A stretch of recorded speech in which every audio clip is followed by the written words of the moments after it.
Hola, buenos días. Mi nombre es Rogelio Mejía. Soy médico residente de primer año en el programa de Anestesiología del Hospital Regional General Ignacio Zaragoza del ISSSTE. El tema que vamos a ver el día de hoy, siguiendo el temario para médicos residentes de primer año, de acuerdo al programa operativo, es agonistas alfa-2 adrenérgicos.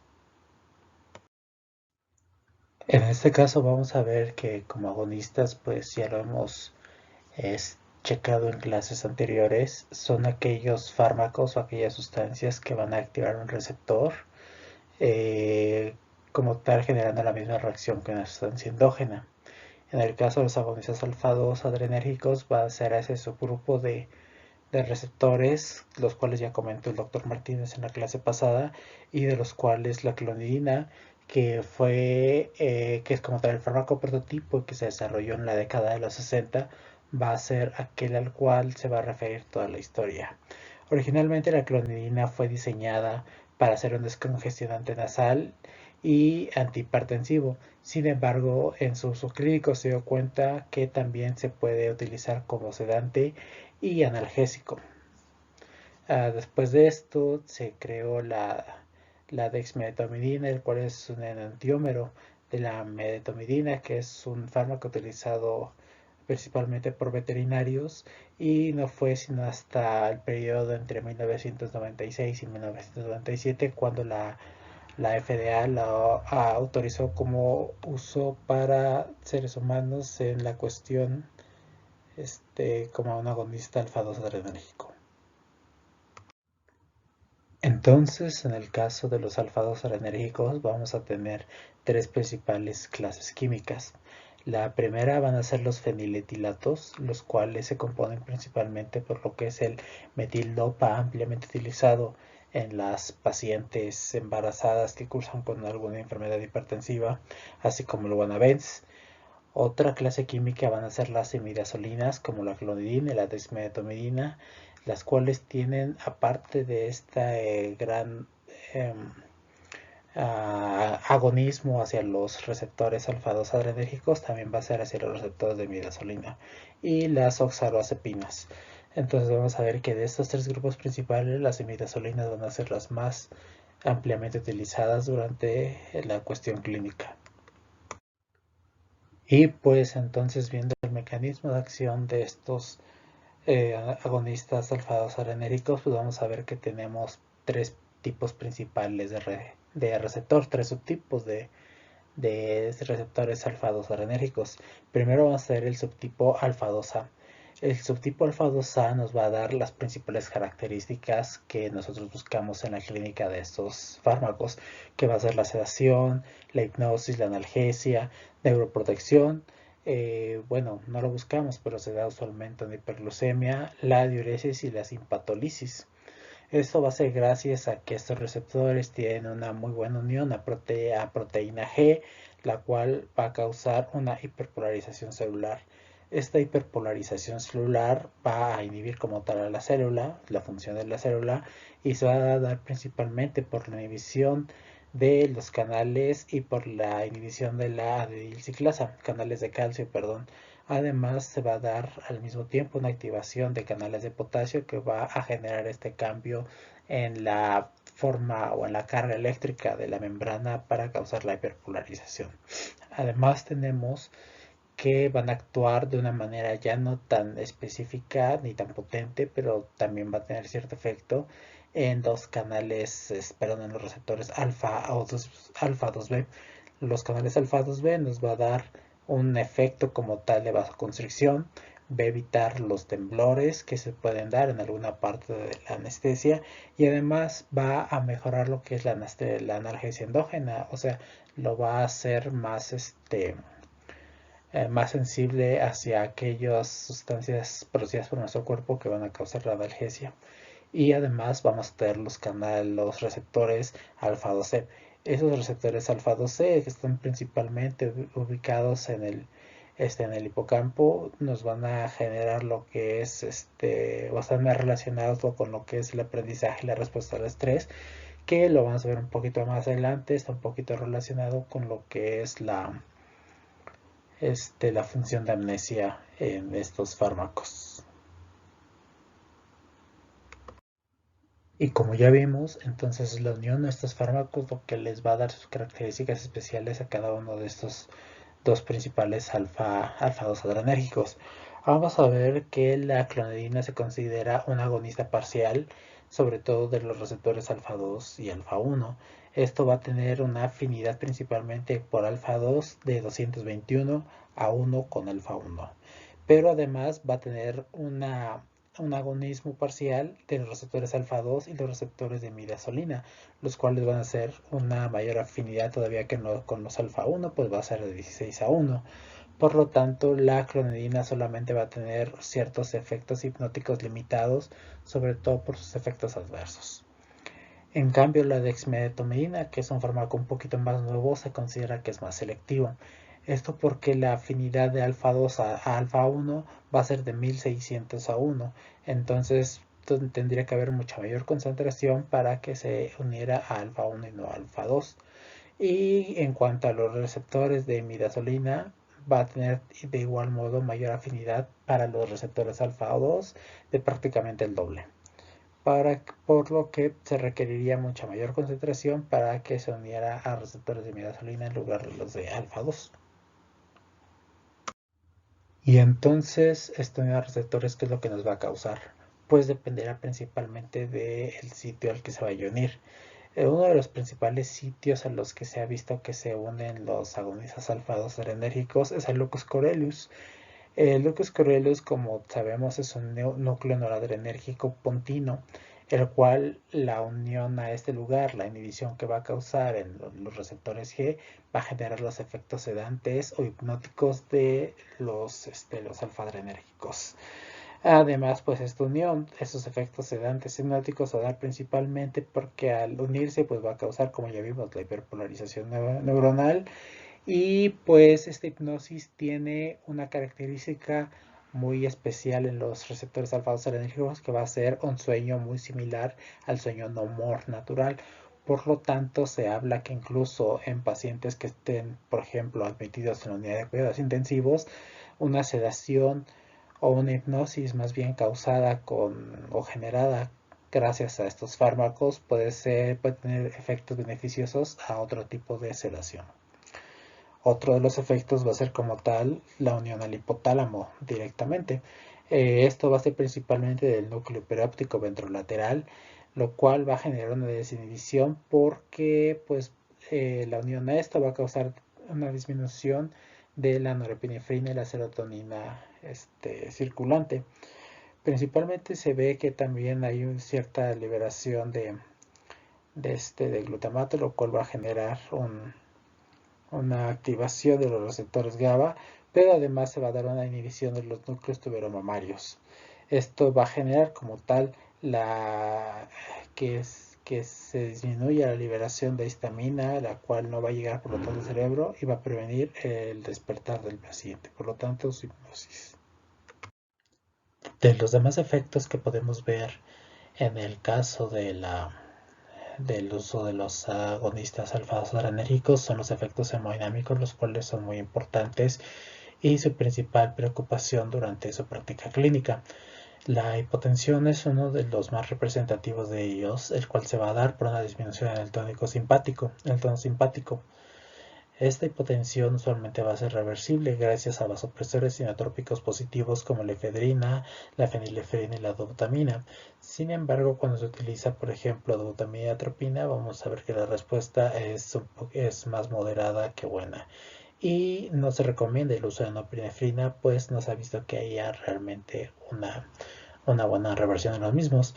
También otro cambio que se suele ver es una modificación en la recepción de los receptores, los cuales van a generar una disminución de la frecuencia cardíaca por decremento en la actividad simpática, además de que se van a volver más sensibles. Por lo tanto, la frecuencia cardíaca va a cambiar de una manera muy abrupta con pequeñas modificaciones de la tensión arterial. Otro cambio van a ser los causados sobre los receptores de midazolinina del tipo 1. Es por eso que realmente se utiliza o se prefiere la dexmedetomidina, debido a que no es tan, no activa tanto este tipo de receptores a diferencia de la clonidina. Se ha visto que los cambios relacionados a este tipo de receptores no revierten con el antagonista de alfa de receptor el antagonista de este tipo de fármacos alfa 2 adrenérgicos como es la yoimbina. Sin embargo, sí se puede dar una reversión completa con otros fármacos como es el Ladoxan, que es un fármaco antagonista tanto de receptores alfa 2 adrenérgicos como de los de imidazolina. En el corazón también va a haber cambios debido al uso de ese tipo de fármacos, el cual va a generar una disminución en la demanda de oxígeno. Sin embargo, aunque esto puede ser beneficioso, sobre todo en personas las cuales tienen algún problema isquémico o algún problema coronario, pues también se pueden ver afectados debido a que este aumento en la disminución o esta inotropía negativa va a generar una disminución de la perfusión coronaria que los puede llevar como tal a una isquemia. Sin embargo, es muy raro. Y finalmente puede haber como tal un síndrome de abstinencia cuando se ha utilizado ese tipo de fármacos durante, se habla, más de 72 horas. Y pues como la mayoría de los síndromes de abstinencia se da por un retiro abrupto después de este uso, lo cual se suele ver como una crisis hipertensiva, se muestra como una crisis hipertensiva. Sin embargo, también se pueden dar datos de isquemia miocárdica. Otro de los efectos que ya vimos pues va a ser una neuroprotección cerebral. Eso se va a dar sobre los efectos que tiene, por los efectos que tiene sobre la circulación cerebral. Va a generar una vasoconstricción cerebral, lo cual va a disminuir el flujo, pero no va a afectar la tasa metabólica neuronal. Esto, por lo tanto, va a permitir que haya como tal una protección en los casos de bajo gasto. Además, se va a conservar la reactividad a la concentración de dióxido de carbono, no va a haber cambios en la presión intracraneal realmente, y se ha visto que el uso de ese tipo de fármacos, sobre todo en pacientes que tienen un traumatismo de cráneo sin hipertensión intracraneal, les ayuda como tal como neuroprotector. Este neuroprotector no solamente se ve en lo que es la vasoconstricción cerebral, sino también en los efectos directamente sobre las células, por lo que se dice que puede tener un efecto citoprotector. Esto gracias a la disminución de las catecolaminas cerebrales circundantes que van a modificarse sin alterar como tal lo que es la concentración de norepinefrina ni el glutamato. Por lo tanto, se va a hablar que va a haber una protección extra contra lo que es la isquemia cerebral. En cuanto a los efectos endocrinos de la dexmedetomidina y la clondrina, vamos a ver que van a parar la respuesta neuroendocrina al estrés de la cirugía. O sea, va a disminuir o va a evitar la liberación de aquellas hormonas que van a aumentar un catabolismo de proteínas, las cuales se dan después del trauma a la cirugía. Sin embargo, esto no se da en algunas hormonas como suelen ser el cortisol, las beta-endorfinas, la vasopresina, la epinefrina y la norepinefrina. Pero sí se va a dar como una estimulación positiva para que haya más factores del crecimiento circulantes y por lo tanto mayor reparación. En cuanto a los efectos endocrinos renales, se habla de que la dexmedetomidina y la clonidina van a tener un efecto diurético. Este efecto diurético se va a dar principalmente, como ya lo vimos, por la reducción del AMP cíclico, lo cual va a generar una disminución de los canales de aquaporina 2 presentes en la membrana celular. Por lo tanto, cuando no hay esos canales de aquaporina 2, no va a haber una buena reabsorción de agua porque no se va a transportar sodio, no se va a transportar agua, así que va a haber un efecto diurético. Además de que no solamente va a ser un cambio como tal por los canales de aquaporina, sino porque se va a dar un aclaramiento osmolar debido al aumento en la cantidad de osmoles en la orina. Así que, pues, ¿cuáles son las indicaciones en las cuales se dan estos dos agonistas? Vamos a ver que la clonidina, la cual se creó en la década de los 70, los 60 o los 70, sus principales indicaciones eran la hipertensión, eran la congestión nasal. Sin embargo, con su uso clínico se vio que también sirven para la sedación y para la analgesia. Posteriormente, a finales del milenio pasado, se vio que la dexmedetomidina También puede servir principalmente como un sedante en la unidad de cuidados intensivos en ciertos pacientes. También se puede dar para la intubación, sobre todo aquí intubación fibra óptica, y para la sedación en algunos procedimientos. Otro de sus usos puede ser para una anestesia general, aunque no se ha visto realmente que esto sea de mucho uso debido a los efectos hemodinámicos que suele tener. En cuanto a la farmacocinética, vamos a ver que la clonidina es moderadamente liposoluble. Sin embargo, su biodisponibilidad va a ser casi el del 100% cuando se administra vía oral. El efecto máximo de la misma va a ser entre 1 hora y hora y media, con una concentración máxima en suero entre 1 y 3 horas. El volumen de distribución va a ser elevado de 2 litros por kilogramo gracias a la a la moderada liposolubilidad que tiene y con una vida de eliminación de 12 a 24 horas. En cambio, la dexmedetomidina se va a ver que tiene 8 veces más afinidad a los receptores que la clonidina. Además va a tener una distribución total de aproximadamente 6 minutos con una vida media de aproximadamente 2 horas. El volumen de distribución en estado estático va a ser un poquito más bajo que la clonidina de 1.33 litros por kilo y con un aclaramiento un poquito mayor de 39 litros por hora. La de unas proteínas va a ser muy elevada, de aproximadamente el 94%, y va a tener un metabolismo hepático. Este metabolismo hepático va a ser principalmente por hormonas del grupo de citocromo P450 que le van a transformar a dos metabolitos. El primero va a ser la metildexmedetomidina y la glucuronida de dexmedetomidina. En cuanto a lo que a nosotros nos atañe, vamos a ver que la farmacodinámica de la clonidina nos va a dar principalmente una sedación, pero una sedación que es dosis dependiente. En cuanto nosotros agreguemos más medicamento, mayor va a ser la sedación y realmente nuestro techo va a ser solamente los efectos hemodinámicos que pueda generar. En cuanto a la dexmedetomidina, vamos a ver lo mismo, que es una sedación dosis dependiente, la cual va a ser principalmente caracterizada por tener un despertar fácil, a lo que también se le puede conocer como una sedación consciente o sedación despierta. Esto porque el paciente puede responder a estímulos. Sin embargo, esos pacientes van a ver calmos, van a ver muy relajados y va a haber una ventilación espontánea. No hay tantos cambios en la respiración, como vamos a hacer un poquito más adelante con los pacientes a los que se les administra dexmedetomidina. Esto principalmente porque se genera una activación del núcleo pulmonar y también se ha visto que cuando se trata como una premedicación va a reducir la cantidad necesaria de midazolam, de propofol como preanestésico o como anestésico para la inducción, así como de los demás gases. Así que, ¿cuáles son los efectos que va a tener ya dosis dependiente? Bueno, con la clonidina vamos a ver que primero, cuando se da dosis de 3 microgramos por kilo, se va a reducir, que sea como dosis para anestésica, se va a reducir el uso de tiopental o de propofol hasta un 30%. Y cuando ya estamos con el paciente en ventilación mecánica y con gas, va a reducir el volumen respiratorio del isoflurano para inducción en algunos pacientes hasta el 30% del mismo modo. En dosis de 2 a 4 microgramos por kilo va a reducir la concentración alveolar media de sevofluranos en 35% para cuando se utiliza en intubación en niños y para la MAC de incisión en adultos también aproximadamente un 35%.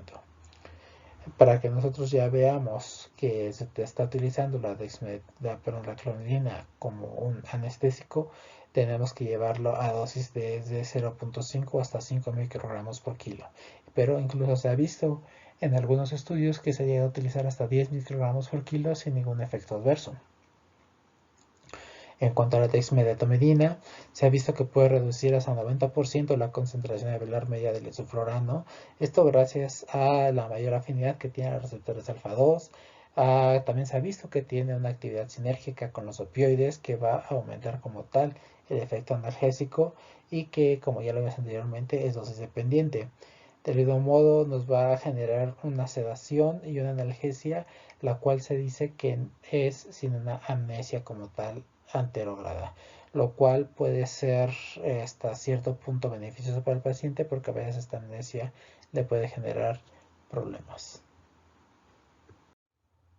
Otros efectos que se dan utilizando en dosis clínicas proanestésicas es, por ejemplo, la estabilidad hemodinámica. Esto va a ser, como ya lo vimos anteriormente, principalmente por la atenuación de la respuesta simpática del cuerpo hacia el estímulo quirúrgico. Lo que va a generar casi siempre es un incremento del gasto cardíaco, pero también nos va a reducir la hipertensión y la taquicardia que se generan por la intubación. Sin embargo, hay que tener cuidado con esto porque se puede generar un efecto exacerbado, sobre todo cuando se utiliza en pacientes muy ancianos o en pacientes hipovolémicos a los cuales no se les ha sustituido el agua perdida. Además, como ya vimos, va a reducir el consumo de oxígeno miocárdico. En cuanto al efecto antitemblores, se ha visto que reducen el punto gatillo para que el cuerpo comience con los temblores y para generar la vasoconstricción cuando el paciente entra en hipotermia, y para eso solamente se necesita una dosis de 1.5 microgramos por kilo. La cardioprotección se da principalmente porque va a reducir la epinefrina y la norepinefrina endógena, por lo tanto no va a haber tanto vasoconstricción y disminuye la incidencia de isquemia mecánica perioperatoria. Ya lo vimos por disminución en el consumo de oxígeno y por vasodilatación coronaria. También se habla que cuenta con protección renal porque sobre todo en pacientes que están internados en la unidad de cuidados intensivos preserva el agregamiento de creatinina con dosis de clonidad hasta 4 microgramos por kilogramo. También la circulación cerebral se ve beneficiada porque no va a aumentar la presión intracraneal en pacientes normotensos y en pacientes con hipertensión intracraneal la va a aumentar pero de forma transitoria, por lo que hay que tener ahí sí un poquito más de cuidado. En cuanto a los efectos gastrointestinales, van a reducir la motilidad gastrointestinal, pero no tanto porque haya una disminución en el tiempo del vacío gástrico, sino porque va a generar un aumento en el tiempo de lo que es el tránsito intestinal. Además, se va a ver, como ya vimos, un efecto sinérgico con opioides, por lo que si estamos viendo opioides los cuales tengan algún efecto gastrointestinal, pues se le va a aumentar con el uso de la dexmedetomidina. En cuanto a los efectos respiratorios, es realmente útil en pacientes que tienen algún tipo de trastorno respiratorio debido a que realmente lo único que cambian es la respuesta a la hipoxia y la hipercapnia, pero de una manera muy ligera. Además de que no va a generar un efecto potenciador de la depresión respiratoria causada por opioides, por lo que en pacientes los cuales tienen una patología respiratoria es un fármaco de muy buen uso. En cuanto a la dosis y la administración de la misma, vamos a ver que principalmente su uso va a ser de premedicación. Su dosis de premedicación va a ser de 0.33 a 0.67 microgramos por kilo y se va a aplicar en infusión hasta 15 minutos antes del procedimiento quirúrgico. Principalmente en niños esto va a ayudar a mejorar la tolerancia a la mascarilla facial. Sin embargo, se ha visto que también en adultos pues va a generar analgesia, va a prevenir como tal las náuseas, el vómito postoperatorio e incluso la agitación postquirúrgica. Cuando se utiliza como anestesia, se va a utilizar una anestesia general balanceada como sedante. La misma dosis que se utiliza, la misma dosis que premedicación, y va a tener ciertas ventajas específicas que nos van a inclinar a su uso dentro de quirófano. Por ejemplo, en pacientes con toxicomanías, para reducir el riesgo de un síndrome de abstinencia posterior a la cirugía. En pacientes hipertensos o que tienen algún problema isquémico en el corazón, va a disminuir, como ya lo vimos, la hiperactividad simpática a la intubación o como tal el aumento de la tensión arterial. Cuando necesitamos una anestesia con hipotensión controlada, por ejemplo, en una cirugía maxilofacial, en una cirugía de neuro, en una cirugía de otorrino, puede sernos realmente benéfico gracias a que nos va a mantener la tensión arterial algo disminuida. Igual en la cirugía oftálmica pues va a generar una reducción en la presión intraocular, por lo tal también es un buen fármaco que se puede utilizar. Y cuando se coadministra con algunos otros inductores, como en este caso la ketamina, nos puede prevenir el delirium postanestésico que a veces se presenta con la misma, por lo que también en su uso es recomendado. De igual modo, un uso como tal off-label se puede utilizar como anestesia postquirúrgica, usualmente a dosis de 0.2 microgramos por kilo, la cual se debe pasar en una infusión lenta.